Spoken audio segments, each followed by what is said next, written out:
Dans cette partie, on va clarifier 4 notions absolument essentielles en ISTQB Foundation. L'erreur, le défaut, la défaillance et la cause profonde. Ce sont 4 termes proches, mais ils ne veulent pas dire la même chose. Et l'examen aime justement tester cette différence. Objectif ici, c'est de comprendre la logique qui relie ces notions pour éviter les confusions. Alors, l'erreur, c'est d'abord une action humaine incorrecte. Elle peut venir de la fatigue, de la pression, de la complexité, d'un manque d'expérience ou simplement d'un malentendu sur le besoin. Ce qu'il faut bien retenir, c'est que l'erreur a une origine humaine, pas technique. Le défaut, lui, est la trace concrète de cette erreur dans un artefact de travail. Cela peut être une exigence mal rédigée, un script de test incorrect, du code source erroné ou encore un fichier de build mal configuré. En pratique, dans beaucoup d'équipes, on parle simplement de bug ou d'anomalie. La défaillance, c'est le comportement incorrect observé au moment de l'exécution. Le système ne, ne fait pas ce qu'il devrait faire, ou au contraire faire quelque chose qu'il ne devrait pas faire. Et c'est un point très important. Un défaut peut exister longtemps sans provoquer immédiatement de défaillance visible.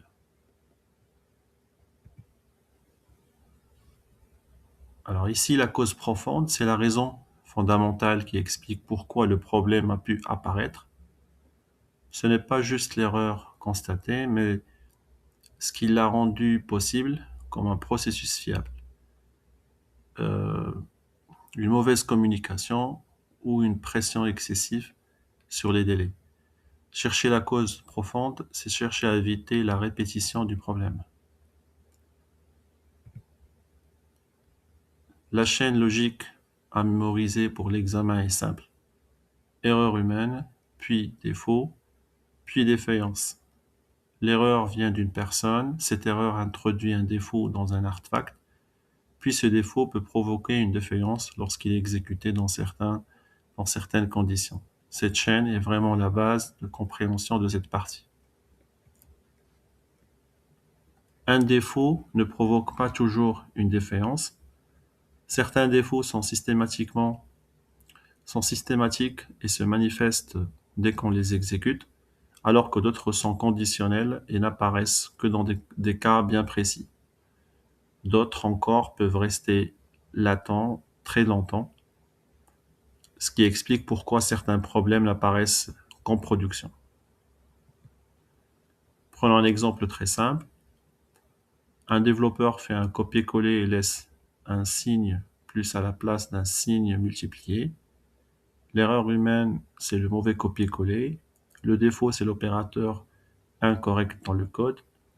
Et la défaillance, c'est le résultat faux affiché à l'exécution. Par exemple, 3 fois 3 qui retourne 6 au lieu de 9. Corriger uniquement le défaut permet de résoudre le problème immédiat. Mais cela ne garantit pas que le même type de problème ne reviendra pas plus tard. En revanche, traiter la cause profonde permet d'agir au niveau du système de travail, du processus ou de la communication. C'est cette logique qui soutient les démarches qualité et l'amélioration continue. Dans le langage courant, beaucoup de professionnels disent simplement bug pour tout. Mais à l'examen ISTQB, il faut être plus précis, il faut savoir quand on parle d'erreur, de défaut, de défaillance ou de cause profonde, car chaque terme correspond à une réalité différente. On arrive maintenant à la partie récapitulative. L'idée n'est pas seulement de connaître des définitions, mais de savoir relier ces notions à des situations concrètes. C'est exactement ce que l'examen attend, comprendre, distinguer et appliquer correctement les concepts. Pour l'examen, retiens les 4 définitions de façon nette. L'erreur est l'action humaine incorrecte. Le défaut est le problème introduit dans un artefact. La défaillance est le comportement incorrect observé à l'exécution. Et la cause profonde est la raison fondamentale à l'origine du problème. Si tu maîtrises déjà cette slide, tu sécurises une partie importante du chapitre. Voici une bonne question de vérification. Si une exigence est mal comprise, qu'un mauvais calcul est codé, puis qu'un faux résultat apparaît à l'écran, il faut être capable de localiser chaque notion au bon endroit. C'est exactement le type de raisonnement qu'on attend en ISTQB. La réponse est la suivante. L'erreur correspond à la mauvaise compréhension initiale de l'exigence. Le défaut correspond au mauvais calcul implémenté dans le logiciel. Et la défaillance correspond au résultat erroné visible à l'écran.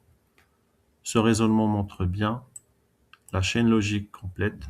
Comprendre ce lien est essentiel pour réussir les questions de scénario à l'examen. Dernière mise en situation.